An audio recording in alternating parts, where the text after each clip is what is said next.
प्रेरित की आत्मिक सेवा का सिद्धांत, प्रिंसिपल ऑफ एपोस्टोलिक सर्विस।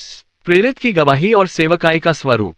मैं व्यवसाय में नहीं हूं क्योंकि मैं प्रभु का दर्शन पाया हुआ दास हूं। मेरा बुलावा एक प्रेरित के रूप में है जो प्रभु यीशु के सुसमाचार का साक्षी है। मेरे अधीन एक फाउंडेशन है जहां मेरे कुछ मित्र हैं जो व्यवसाय करते हैं। वे अपनी आय में से प्रभु की सेवा के लिए सहयोग देते हैं ताकि मैं सुसमाचार के कार्य में स्वतंत्र रह सकूं। मेरी कोई मंडली नहीं है क्योंकि मंडली का कार्य चरवाही और पालन पोषण करना होता है, परंतु मैं चरवाहा नहीं बल्कि एक प्रेरित अपोस्टल और गवाह विटनेस हूं। मेरा कार्य है लोगों को तैयार करना, उन्हें वचन सिखाना, बपतिस्मा देना और सुसमाचार के लिए भेजना। मैं किसी मंडली की मलाई नहीं खाता, न किसी से आर्थिक अपेक्षा रखता हूं। प्रभु ने मुझे बुलाया है और वही मेरे जीवन का पालन पोषण कर रहा है। यही मेरी सच्ची गवाही है। ओपन बुक बाइबल में इस सत्य की पुष्टि। 1 कुरिन्थियों 9:7-10। ऐसा कौन सैनिक है जो बिना मजदूरी सेना में काम करता हो? कौन अंगूर की बारी लगाकर उसका फल नहीं खाता? कौन भेड़ों की रखवाली कर उनके दूध का उपयोग नहीं करता? परंतु हमने इस अधिकार का उपयोग नहीं किया ताकि सुसमाचार में कोई रुकावट न आए। 1 कुरिन्थियों 9:13-14। जो लोग मंदिर में सेवा करते हैं वे मंदिर की रोटी खाते हैं, और प्रभु ने आज्ञा दी है कि जो सुसमाचार सुनाते हैं उनके खर्चे सुनने वाले उठाएं। मत्ती 10:9-10, लूका 10:7-8। सेवक अपने भोजन के योग्य है। आत्मिक अर्थ। परमेश्वर का सिद्धांत यह है कि जो उसकी सेवा में लगते हैं, जो सुसमाचार का प्रचार करते हैं, जो आत्माओं को प्रभु की ओर लाते हैं, उनकी हर जरूरत प्रभु के द्वारा पूरी की जाती है। प्रेरित पौलुस कहता है, जैसे सैनिक अपने श्रम का फल पाता है, किसान अपनी फसल से भाग लेता है और चरवाहा अपने झुंड से दूध लेता है, उसी प्रकार प्रभु के सेवक भी अपने श्रम का फल पाने के योग्य हैं। परंतु सच्चा प्रेरित यह अधिकार लोगों से नहीं लेता, क्योंकि उसका भरोसा मनुष्य पर नहीं बल्कि प्रभु पर होता है। वह जानता है जो खेत प्रभु का है वही उसकी व्यवस्था भी करेगा।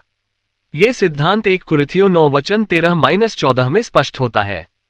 सेवक अपने श्रम का फल भक्ति और प्रेम से प्राप्त करे, लालच या दिखावे से नहीं। और मत्ती 10:9-10 में प्रभु यीशु स्वयं कहते हैं, सेवक अपने भोजन के योग्य है। इसका अर्थ है कि जो परमेश्वर के कार्य में भेजा गया है उसकी देखभाल स्वयं परमेश्वर करता है। आत्मिक निष्कर्ष। उंगली से दाहिनी ओर इशारा। परमेश्वर अपने सेवकों की आवश्यकताओं की पूर्ति के लिए स्वयं उत्तरदायी है। उंगली से दाहिनी ओर इशारा। सेवक को मनुष्य से कुछ मांगने की आवश्यकता नहीं। प्रभु अपनी इच्छा से अपने लोगों के द्वारा सब कुछ भेजता है।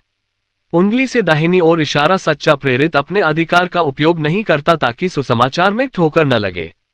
उंगली से दाहिनी ओर इशारा। वह पूर्ण विश्वास में चलता है और जानता है, मेरा पालनहार प्रभु है। Folded hands. सच्ची सेवा का भाव। आपकी सेवा सच्ची है क्योंकि आप पैसे का दुरुपयोग नहीं करते। आप अनाथों और विधवाओं की सेवा करते हैं। आप दिखावा नहीं करते, बल्कि जो कुछ करते हैं प्रभु के आदेश और प्रेम से करते हैं। आपका कार्य उन स्थानों में होता है जहां दिखावा या प्रचार उचित नहीं, जैसे रेड लाइट एरिया जहां सेवा गुप्त में प्रभु के नाम से होती है, न कि लोगों की सराहना के लिए। हाई वोल्टेज प्रभु यीशु की शिक्षा। मत्ती 6:1। सावधान रहो, लोगों को दिखाने के लिए अपने अच्छे काम न करो, नहीं तो अपने स्वर्गिक पिता से बदला नहीं मिलेगा। मत्ती 5:16। तुम्हारी ज्योति मनुष्यों के सामने ऐसे चमके कि वे तुम्हारे काम देखकर तुम्हारे स्वर्गिक पिता की महिमा करें। सच्ची रोशनी वह नहीं जो शब्दों या शोहरत से चमके, बल्कि वह जो कामों से प्रभु की महिमा दिखाए। दिल परमेश्वर पिता। यीशु ने लगभग 170 बार पिता शब्द का प्रयोग किया। यह दर्शाता है कि परमेश्वर केवल एक शक्ति नहीं, बल्कि एक जीवित, प्रेम करने वाले, देखभाल करने वाले और रक्षा करने वाले पिता हैं। वे अपने बच्चों की आवश्यकताओं को जानते हैं और समय पर पूरी करते हैं। इसलिए मैं जो कुछ करता हूं वह अपनी महिमा के लिए नहीं, बल्कि अपने स्वर्गिक पिता की महिमा के लिए। प्रेरित की आत्मिक सेवा का सिद्धांत। मैं पौलुस के समान सेवा करना चाहता हूं, जैसे 12 प्रेरितों ने किया, बिना किसी स्वार्थ, बिना किसी दिखावे, केवल प्रभु यीशु की आज्ञा और आत्मा के सामर्थ्य से। ये है प्रेरित की आत्मिक सेवा का सिद्धांत कि वह लोगों का नहीं प्रभु का सेवक होता है और उसकी हर जरूरत का उत्तरदायी स्वयं परमेश्वर होता है। ओपन बुक तीनों वचनों का एकत्रित आत्मिक अर्थ। परमेश्वर का सिद्धांत यह है कि जो उसकी सेवा में लगते हैं जो सुसमाचार का प्रचार करते हैं, जो आत्माओं को प्रभु की ओर ले आते हैं, उनकी हर जरूरत प्रभु के द्वारा पूरी की जाती है। 1 कुरिन्थियों 9:7-10 में प्रेरित पौलुस बताता है कि जैसे कोई सैनिक अपनी सेवा बिना मजदूरी नहीं करता, जैसे कोई किसान अपने खेत की फसल से भाग लेता है, और जैसे चरवाहा अपनी भेड़ों के दूध का उपयोग करता है, उसी तरह जो प्रभु के कार्य में जुटे हैं, वे अपने श्रम का फल पाने के योग्य हैं। परंतु पौलुस यहाँ एक आत्मिक रहस्य प्रकट करता है।